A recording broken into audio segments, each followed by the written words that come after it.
para que vamos viendo unos nuevos conceptos, ¿no? Que obviamente son todos partes del diseño del alcantarillado pluvial, dados por nuestra norma. Y vamos a comenzar en principio por el tiempo de concentración, ¿no? ¿Cuál es el concepto que tienen ustedes de qué es el tiempo de concentración? ¿Mm? No vamos a olvidarnos de que nosotros lo que estamos haciendo es el análisis de cuánto de agua voy a captar o voy a recolectar de una determinada área, ¿no es cierto? Entonces, de ahí viene este concepto utilizado en hidrología, aplicado en ingeniería sanitaria, del tiempo de concentración. ¿Qué es el tiempo de concentración? ¿Alguien se acuerda qué tiempo de concentración? ¿Nadie? Es el tiempo en el que tarda en recorrer el punto diré una gota en el punto más alejado hasta el lugar de desembocadura. Exactamente, muy bien. Este que voy a marcar aquí, nuestro punto de desembocadura, estoy dibujando ahí una cuenca, y decimos que cuando cae una gotita en el punto más alejado, visualmente yo aquí puedo decir este es el punto más alejado con relación a este punto de salida, ¿no? O medir, obviamente, pues tener las distancias y ubicar exactamente cuál es el punto más alejado. Y a partir de ahí, esta gotita viaja y se traslada hasta el punto de salida, ¿verdad? Entonces, a ese recorrido, a ese tiempo que tarda en hacer el recorrido, le llamamos nosotros el tiempo de concentración de nuestra cuenca, ¿no es cierto? Eso es lo que hemos venido aprendiendo y sabemos. Entonces, ese es el concepto que vamos a utilizar, pero obviamente ahora ya adaptado a la ingeniería sanitaria y en específico a un área urbanizada, ¿no es cierto? Bueno, obviamente también cuando hacemos diseños de drenaje pluvial para zonas que no estén totalmente urbanizadas, y el concepto es este, ¿no? O sea, el tiempo que va a tardar de llegar desde el punto más alejado. El tiempo de concentración, ¿no? Dado para el diseño ya del alcantarillado pluvial, tiene dos partes, ¿ya? Una es el tiempo de entrada, que es el que vemos aquí, y otra es el tiempo de recorrido, o sea, el tiempo de entrada más el tiempo de recorrido del flujo, o de flujo, como se llama en la norma, suman y hacen al tiempo de concentración. Entonces aquí tenemos que el tiempo de concentración es la sumatoria de estos dos valores, ¿no? Ambos están dados en minutos para poder obtener el tiempo de concentración en minutos, ¿no? No hablamos de horas ni nada, como podría ser en el caso cuando tenemos cuencas, que son grandes, con áreas de influencia bastante grandes. En este caso nosotros sabemos de que nuestros tiempos de concentración tienen que ser pocos, porque si nosotros concentramos mucho tiempo, ¿no? El agua, obviamente, va a ser mucho caudal, ¿no? O sea, el tiempo de concentración sería demasiado caudal si es más tiempo. Entonces nos dice el tiempo de entrada, que es el que vemos aquí, corresponde al tiempo requerido para que el escurrimiento llegue al sumidero del colector, mientras que el tiempo de recorrido se asocia con el tiempo de viaje o tránsito del agua dentro del colector. A ver, voy a dejar de compartir y vamos a ver, ¿no? El tiempo de entrada es el tiempo que requiere el agua, ¿no? Para llegar hasta el sumidero o colector, una primera cosa. Tiempo de entrada. Es ese tiempo. Voy a dejar de compartir esto para compartirles un pequeño esquemita que yo les estoy poniendo, ¿no? O sea, estoy poniendo un área, digamos, de estudio determinada, que es esta, ¿no? Cerrada aquí, obviamente, ya por manzanos, y donde tenemos aquí dos sumideros. Ustedes, ya cuando comencemos a diseñar, van a darse cuenta de que nosotros tenemos toda esta área que vamos a escurrir, donde vamos a hacer un alcantarillado pluvial, pero es obvio que nosotros no vamos a poner tubería en todas las calles, ¿no? En todas las calles. ¿Por qué? Porque seguramente no va a ser necesario, ¿no? Porque además eso significaría un costo muy grande, es decir, no dejar escurrir nada de agua, que todo llegue el agua y inmediatamente ingrese por el sumidero y se escurra hacia un punto de salida, ¿no? Entonces, ese tiempo de entrada que estaba dado, ¿no? Lo vamos marcando así. Entonces, supongo yo una gotita, ¿no? Circulito. Supongo yo una gotita de agua que cae en el punto más alejado. Aquí también puede caer otra gotita de agua. Aquí otra gotita de agua, ¿no? Estoy marcando los supuestos puntos más alejados o alejados de los sumideros que yo he marcado aquí, ¿no? Que he puesto dos sumideros, dos sumideros, y ahora digo, bueno, el tiempo de entrada va a ser el tiempo de recorrido que va a tener, ¿no es cierto? Mi escorrentía, que va a comenzar a circular hasta llegar, bueno, aquí lo vamos a separar porque en general viene por acá, habíamos dicho cuestión de pendientes, ¿no es cierto? Cae el agua al medio de la calle, se puede dividir en dos aguas, una que vaya por acá y la otra por acá, y de ahí va escurriendo, en general deberá escurrir por la cuneta y llega hasta aquí, ¿no? Ese sería el tiempo de entrada. Suponiendo que tenemos una pendiente, lo que está aquí arriba está en altura y aquí vamos hacia abajo, ¿no? O sea, esa sería la pendiente. Entonces, aquí, por ejemplo, nosotros podemos tener que toda el agua se va a escurrir solo por esta cuneta, ¿no?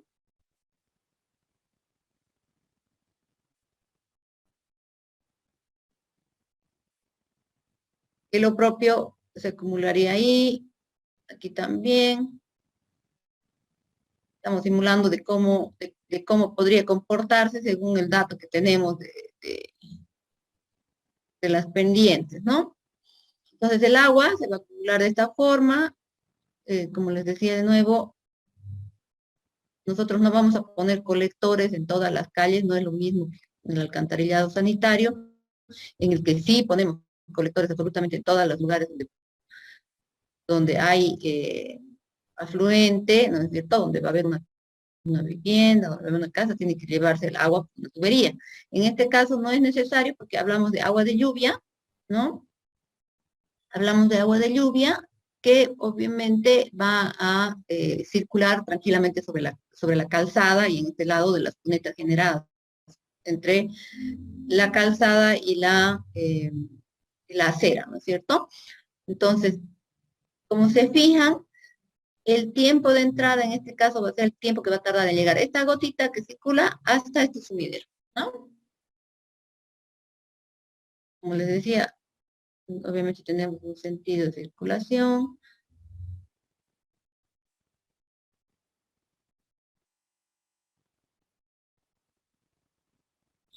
Y ese vendría a ser el concepto, digamos, de tiempo de entrada para el tiempo de concentración, ¿no? Entonces, fíjense, llega hasta el sumidero. ¿Queda clara esta parte?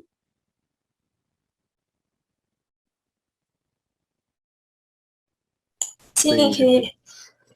Bueno, entonces, el siguiente concepto, voy a volver un ratito a la presentación, nos dice el tiempo de recorrido del flujo, ¿no? El tiempo de recorrido se asocia con el tiempo de viaje o tránsito del agua dentro del colector. Entonces, la otra parte va a venir a ser la siguiente, ¿no? Una vez que ya ha ingresado, que ya ha entrado la gotita de agua y está aquí dentro del colector, ¿no? Y ha escurrido por las calles, ingresa a mi colector, perdón, a mi sumidero, se va a un colector, ¿no? Aquí está marcado con negro, o sea, del sumidero, nosotros tenemos ahí la camarita y pasa a una tubería principal, que es el colector, ¿no? Entonces, en ese colector ya va a circular el agua que ha ingresado por acá, ¿no? El escurrimiento que ha habido. Entonces, esa es la otra parte, ¿no? El agua que circula dentro de este colector hasta su salida, obviamente, ¿no? Hasta el momento que se desagota y sale. Entonces, esto, la sumatoria de estos dos tiempos, vendría a ser en concreto ya todo el tiempo de concentración, ¿no? Para mi área de estudio de influencia, que vendría a ser esta, ¿no? Yo ya le he marcado, esta es mi área de influencia, porque digamos las pendientes de aquí para aquí ya se escurren para el otro lado, ¿no? La de aquí para allá se escurre para el otro lado. Entonces mi área de pendientes de influencia va a ser esta, que es con la que yo voy a trabajar para calcular ese tiempo de concentración. Entonces, para determinar o para calcular ese tiempo de entrada, vamos a ver varias fórmulas, ¿no?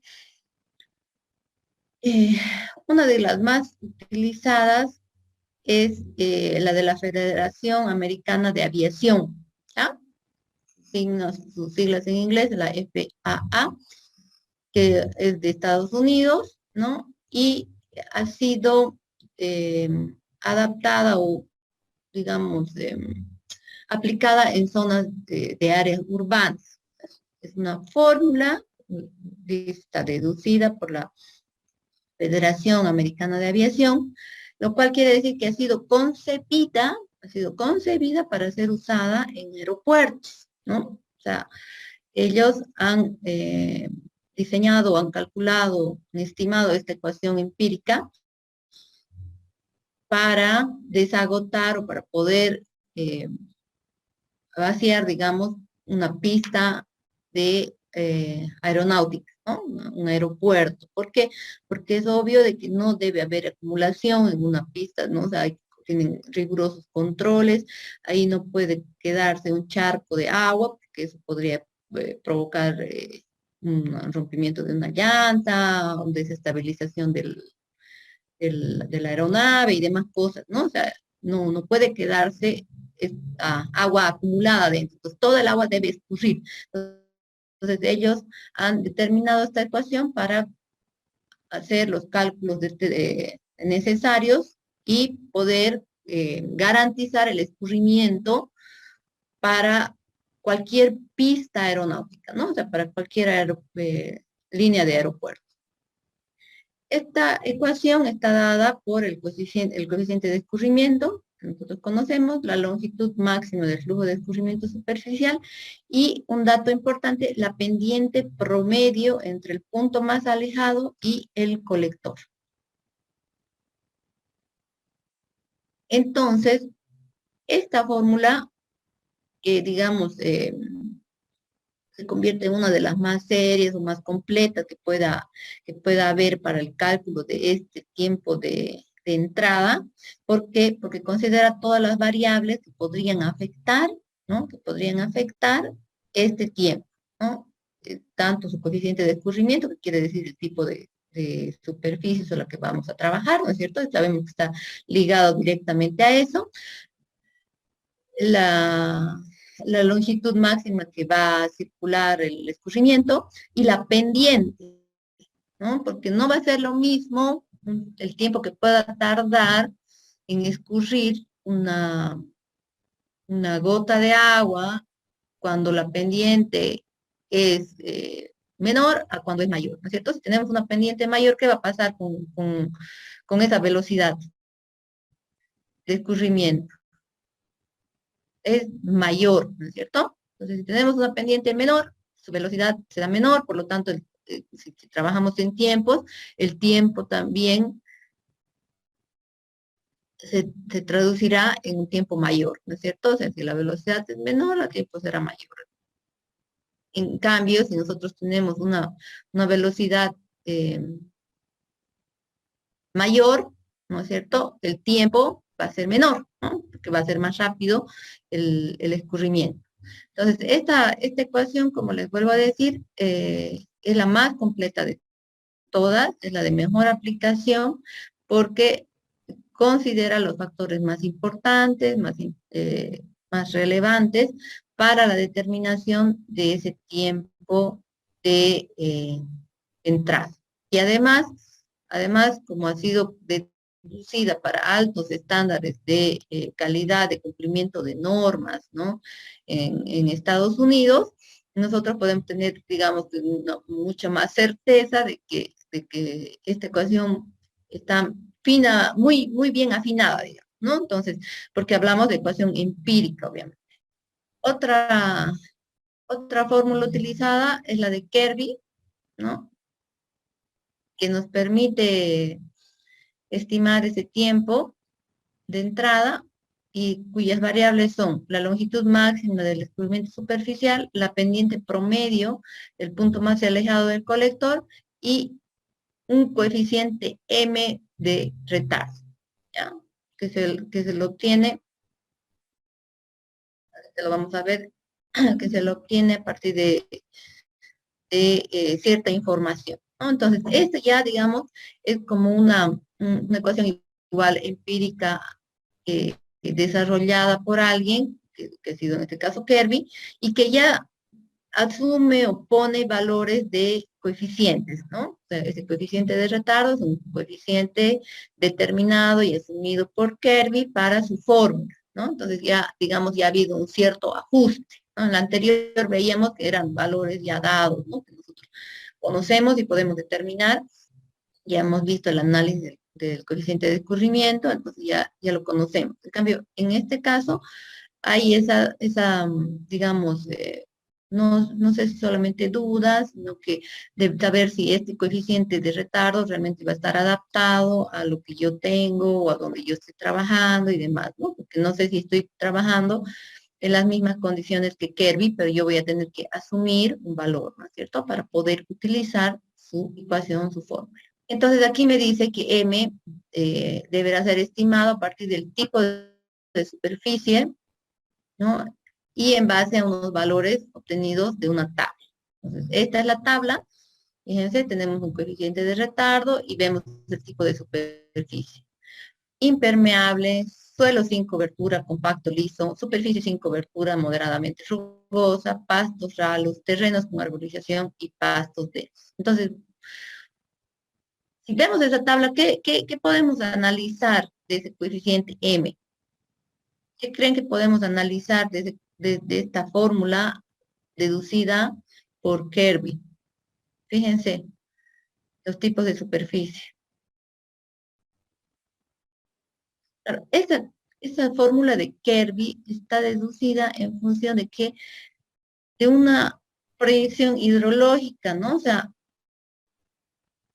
¿por qué? Porque habla de, miren los tipos de superficies, ¿no? Impermeables, suelos sin cobertura, superficie sin cobertura moderadamente rugosa, pastos ralos, terrenos con arborización, pastos densos. O sea, más habla de una zona no urbanizada, ¿no? O sea, no tenemos tan a detalle los tipos de superficies impermeables, por ejemplo, ¿no? O sea, adopta solamente un tipo de valor para superficies impermeables. Y ya habíamos visto nosotros cuando hacemos el análisis del coeficiente de escurrimiento, cómo tenemos que analizar detalladamente, porque influye en nuestro resultado el valor que adaptemos de cada superficie, ¿no es cierto? Entonces, para sacar valores de una media o de un valor final ponderado, nosotros tenemos que sacar cuánto de área tiene el determinado tipo de superficie. En cambio, aquí se habla más de un uso para una cuenca hidrológica, ¿no? Donde tenemos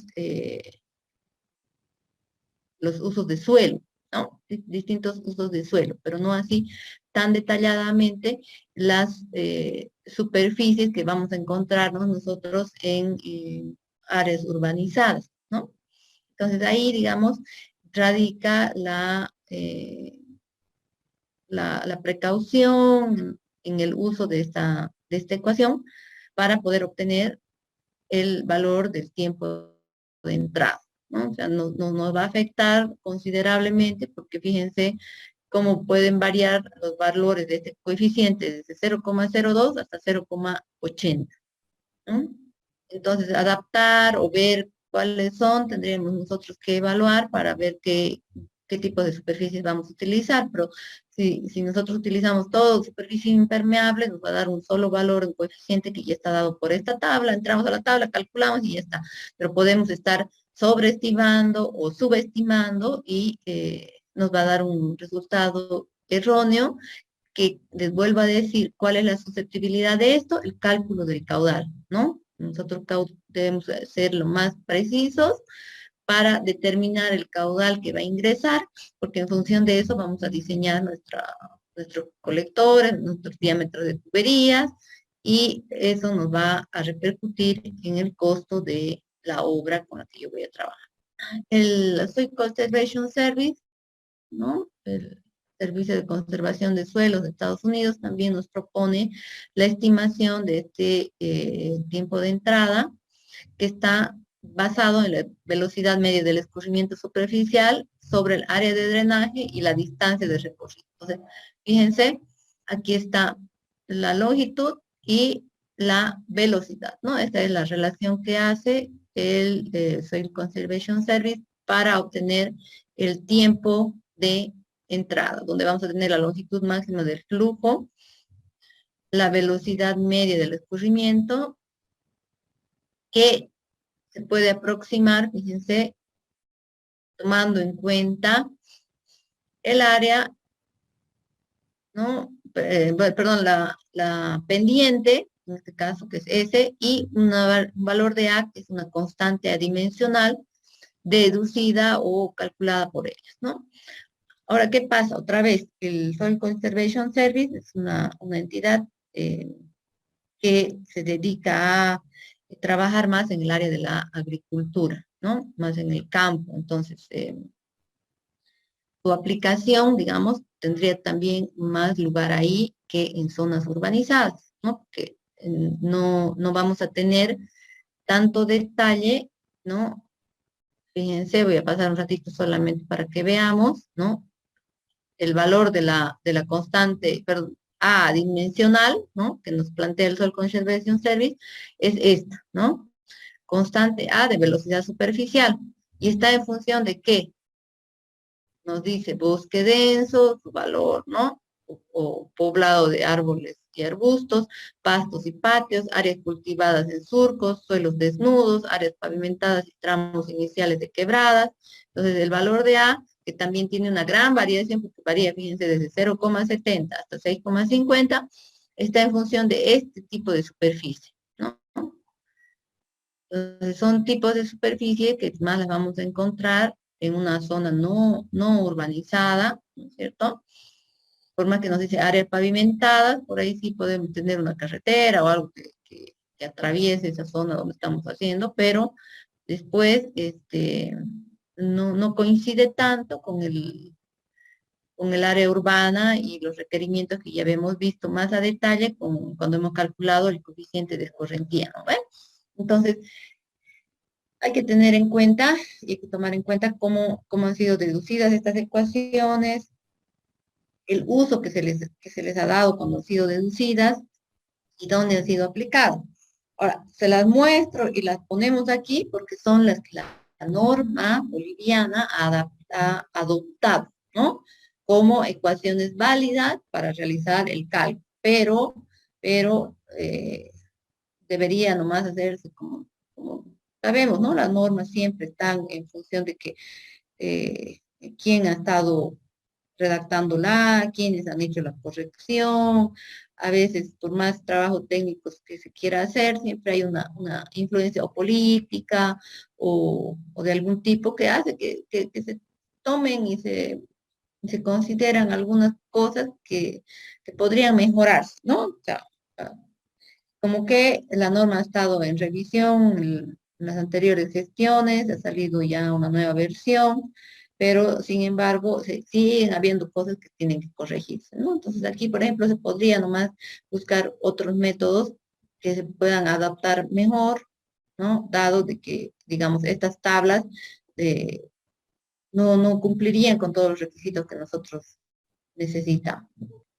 Para el tiempo de recorrido, ¿no?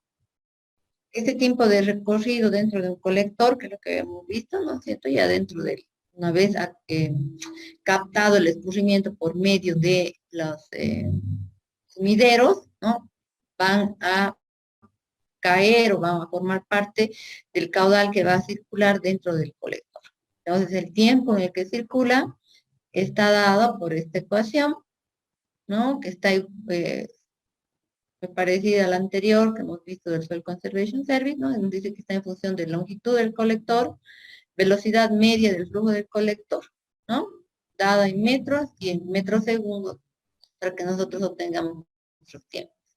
Entonces, dado que este tiempo debe corresponder a la velocidad real del flujo en el colector, el tiempo de concentración debe determinarse mediante el proceso iterativo, ¿no? Como se describe a continuación.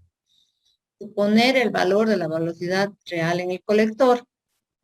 B, calcular este tiempo de circulación dentro del colector. Calcular el tiempo de entrada y obtener un tiempo de concentración, ¿no? Esto nosotros vamos a ir variando, ¿no? Vamos a poner un valor de velocidad y vamos obteniendo un valor del tiempo de concentración. Y vamos iterando, ¿no? Obtener I para este valor del tiempo de concentración y el periodo de retorno adoptado. Nuestra intensidad para ese tiempo de concentración y nosotros vamos a tener también un periodo de retorno, ¿no? Y con eso vamos a estimar el caudal utilizando el método racional. Con este valor del caudal vamos a estimar este tiempo real, ¿no? Y si el valor del tiempo estimado en el inciso B difiere más de 10% por defecto o exceso con respecto al valor calculado en el paso G, es necesario volver a repetir el proceso. Es decir, nosotros vamos a utilizar esa fórmula que hemos visto y vamos obteniendo velocidad, ¿no? Calculamos y con los datos que ya tenemos nosotros de intensidad y de periodo de retorno adoptado, porque eso ya lo hemos hecho con anterioridad, nosotros vamos obteniendo un valor del tiempo de concentración. Y después ya podemos, una vez obtenido el tiempo de concentración, ingresar a estimar el caudal utilizando el método racional, ¿no? Entonces, ese valor, como dice, nosotros nos va a permitir estimar este tiempo real, porque ya vamos a tener velocidad, ¿ver? Una vez que ya hemos determinado un valor de caudal, vuelvo a entrar a mi ecuación, ¿y qué voy a tener? La velocidad, ¿no? Con este caudal calculado tengo velocidad y vuelvo a entrar a la fórmula para determinar el tiempo de escurrimiento dentro de mi tubería. Si ese valor que yo he calculado aquí, ¿no? Es cercano, menor al 10%, entonces va a estar bien. Pero si es mayor al 10%, yo tengo que volver a repetir el proceso, ¿no? Solamente voy iterando hasta encontrar el valor. Voy a volver para mostrarles, ¿no? Es esta la velocidad que nosotros estamos asumiendo. Velocidad media del flujo en el colector, ¿no? Es un valor asumido, no lo conocemos. No tenemos, como en el anterior caso, teníamos una forma de calcular a partir de un coeficiente A, ¿no es cierto? Una tablita, podemos calcular la velocidad. En este caso, el tiempo de recorrido, para el tiempo de recorrido, la velocidad la asumimos. Calculamos la velocidad, asumimos la velocidad con esa velocidad asumida, suponemos y hacemos todos los cálculos para obtener el caudal, ¿no? Una vez que hemos obtenido un caudal, los reemplazamos en el valor o sea, obtenemos una nueva velocidad. Con esa velocidad nosotros vamos a tener ya el valor, si es real, ¿no es cierto? En este caso, para compararlo con el estimado que habíamos hecho al comienzo. Nos dice, el tiempo de concentración mínimo en cámaras de arranque es de 10 minutos y máximo de 20 minutos. O sea, aquí ya nos están dando cuáles son los márgenes de tiempo de circulación que pueden haber dentro de las cámaras de arranque, que vendrían a ser aquellas en las que ingresa el agua por la boca de tormenta y se dirige hacia los colectores, ¿no? El tiempo de entrada mínimo es de 5 minutos. Si dos o más colectores confluyen a la misma estructura de conexión, ¿no? Debe considerarse como tiempo de concentración en ese punto el mayor de los tiempos de concentración de los respectivos colectores, ¿no? Un poquito como les mostraba en la imagen, los dos van a confluir, ¿no? Nosotros, bueno, les he mostrado una imagen simétrica, entonces digamos que de los dos lados era igual, pero por ahí no va a ser igual de los dos lados, entonces ahí es lo que hay que considerar, ¿no? Que se va a considerar el tiempo de mayor concentración, es decir, donde haya más longitud, ¿no es cierto? Para poder llegar hasta ese colector. ¿Cuáles son los criterios de diseño? Ya vamos a ir viendo los criterios de diseño para nuestros colectores, ¿no es cierto? Las tuberías ya que van a captar, que van a tener todo el agua del escurrimiento que ya ha ingresado por mis sumideros. Como en el caso de la, eh, el alcantarillado sanitario, perdón, utilizamos las mismas ecuaciones, ¿no? Que están ya dadas en la norma, que ustedes ya las han utilizado, que ya las conocen, y son la ecuación de Manning, la ecuación de continuidad, la sección llena, el método de la sección parcialmente llena, las relaciones de tirantes, velocidades y caudales, que son las que ustedes encuentran en la norma. No he vuelto a copiar, solamente las estoy referenciando aquí porque ustedes ya han visto cada una de estas en el diseño del alcantarillado sanitario, ¿no? Entonces, las ecuaciones de diseño son exactamente las mismas para diseñar ya las tuberías eh, llevar las aguas de lluvia, ¿no? Para el coeficiente de N de rugosidad de Manning, ¿no? Entonces tenemos para alcantarillados pluviales que va a depender de la forma y del tipo de material o canal con el que se va a diseñar, digamos, ¿no? Los valores de N son los que vamos a ver aquí a continuación, ¿no? Que es el coeficiente de rugosidad. Y tenemos material, hormigón liso, hormigón de superficie mortero, PVC, metal corrugado para aguas pluviales. Entonces, estos son los coeficientes dados ya en la norma para alcantarillados pluviales, ¿no? Ustedes han utilizado también para el alcantarillado sanitario, pero en este caso ya hablamos específicamente de este valor de rugosidad N para alcantarillados pluviales, que nos va a servir tanto cuando nosotros estamos diseñando una tubería, ¿no? O un canal, ¿no? Que esta fórmula nos sirve para ambos casos. Este coeficiente de rugosidad es, digamos, lo que se utiliza en general para los, las tuberías, ¿no? El hormigón, ya sea liso, superficie de mortero, la de PVC o el metal corrugado para aguas pluviales. Entonces, ahí están esos valores de N. El diámetro mínimo, ¿no? En las redes de recolección y evacuación de aguas pluviales, en los primeros tramos la sección circular es la más usual para los colectores, ¿no? O sea, es decir, vamos a poner tuberías circulares que van a ser las que nos van a llevar hacia un canal, podría ser un canal abierto, descubierto, o otra tubería de mayor diámetro, ¿no es cierto? El diámetro interno mínimo permitido es de 200 milímetros, es decir, de 8 pulgadas. ¿Ya? Cuando hablamos de diámetro para determinar, perdón, calculado para evacuar aguas pluviales, nosotros vamos a hablar de este diámetro como mínimo, de 8 pulgadas. Ahora nos dice, en algunos casos especiales, debido a que se pueda justificar por algún motivo, podría darse un diámetro inicial de 6 pulgadas. Pero la verdad es que, como hablamos de que nosotros vamos a hacer el escurrimiento superficial, vamos a captar agua, ¿no es cierto?, por medio de nuestros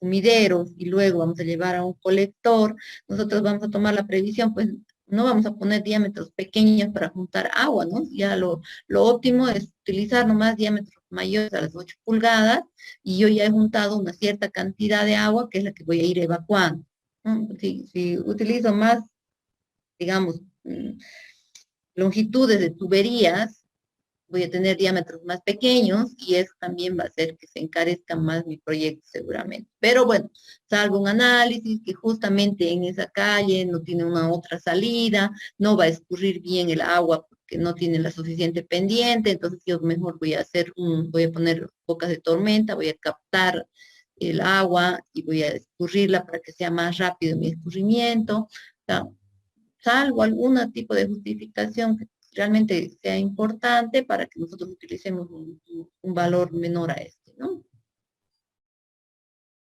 El criterio de la tensión tractiva, ¿no? Que en este caso es la de arrastre, ¿no? Nos dice que vamos a tomar un valor medio a lo largo de todo el perímetro mojado de la sección transversal que vamos a considerar y va a estar definido por esta ecuación, ¿no? Donde vamos a tener que tengo la tensión tractiva en pascales, la densidad del agua, la aceleración de la gravedad, el radio hidráulico y la pendiente en el tramo de la tubería que yo estoy haciendo el análisis. O sea, aquí suponemos, bueno, a diferencia de lo que vamos a tener en un alcantarillado sanitario, donde obviamente hay todo tipo de desechos, ¿no? Hay sólidos que están ahí en suspensión, que se mueven a través de la evacuación de las aguas hacia la tubería.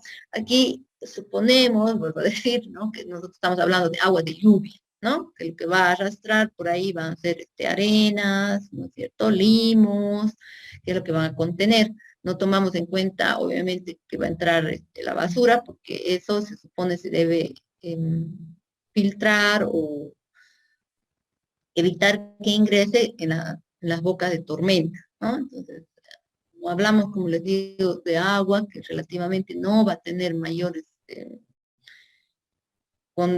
condiciones de arrastre, más que la propia del tipo de agua que pueda circular de ahí, porque es agua de lluvia.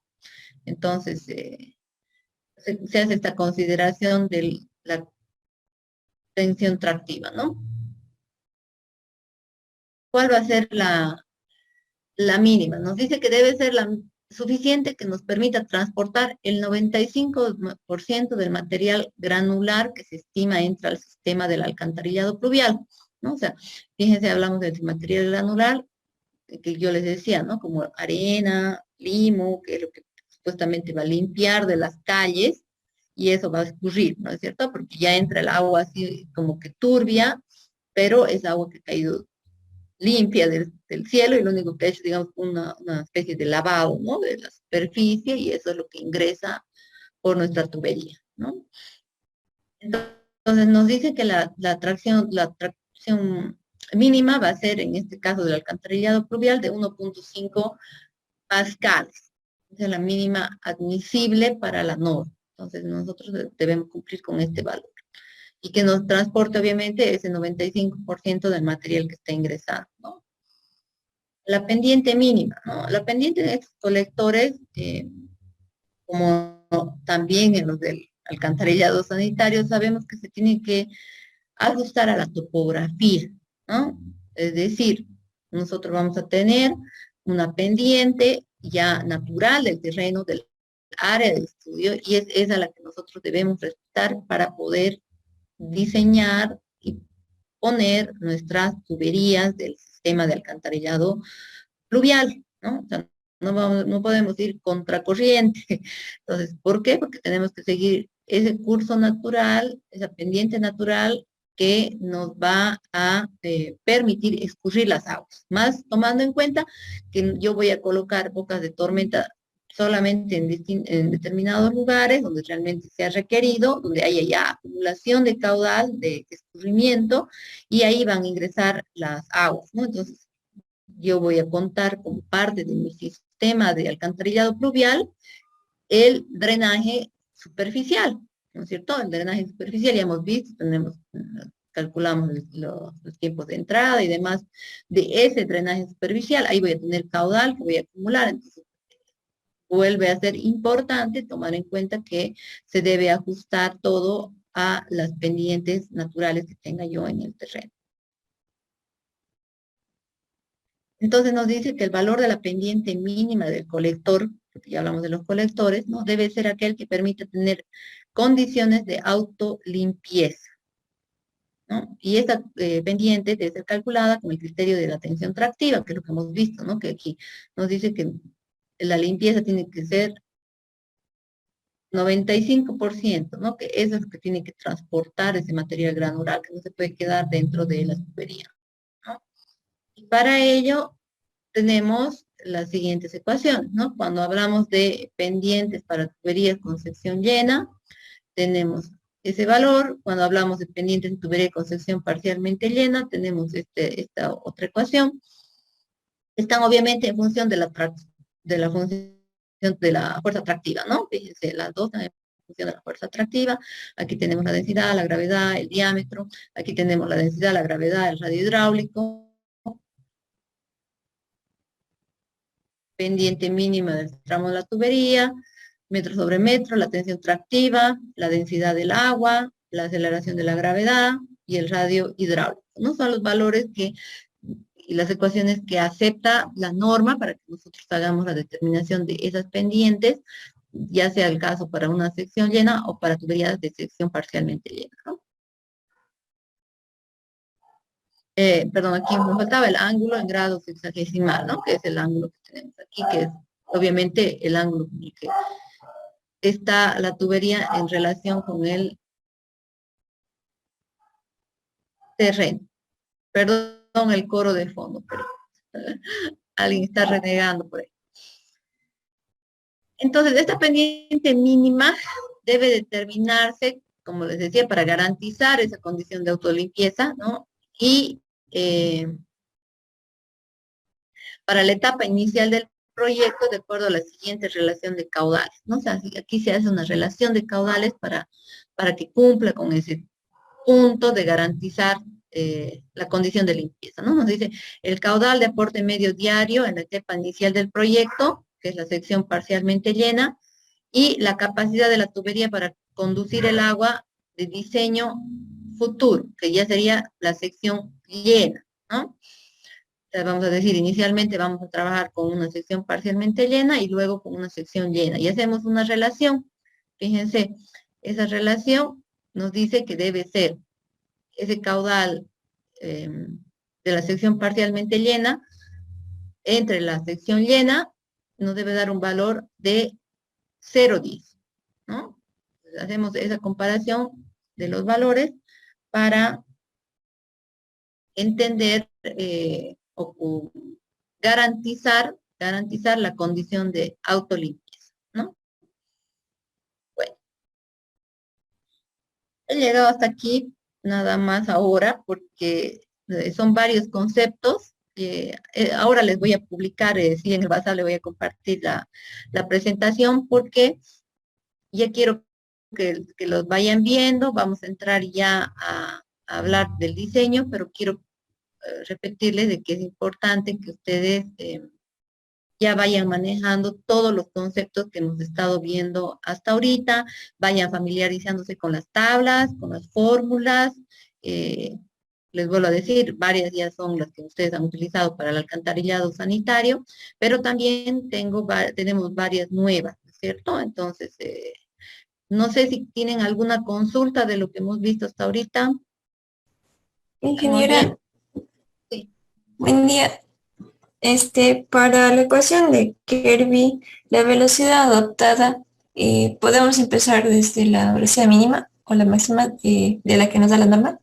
Claro, en realidad deberíamos, no, pero no es en la de Kirby, porque en la de Kirby ya tenemos un coeficiente ahí para asumir, ¿no ve? Pero sí, ya se refiere, ¿no ve? Sí, a la otra. Al cálculo para el tiempo que va a estar, el Correcto. tiempo que va a circular la corriente dentro de la tubería, ¿no ve? Entonces, en ese tiempo, sí, O sea, se puede comenzar con una velocidad mínima para que a partir de ahí comenzar a iterar, ¿no? Ir subiendo si es necesario, porque sabemos que no podemos utilizar una menor a esa, ¿no? Entonces, hay que comenzar con ese valor para facilitar la iteración. Y la mínima sería 0,6, como Sí, con 0,60.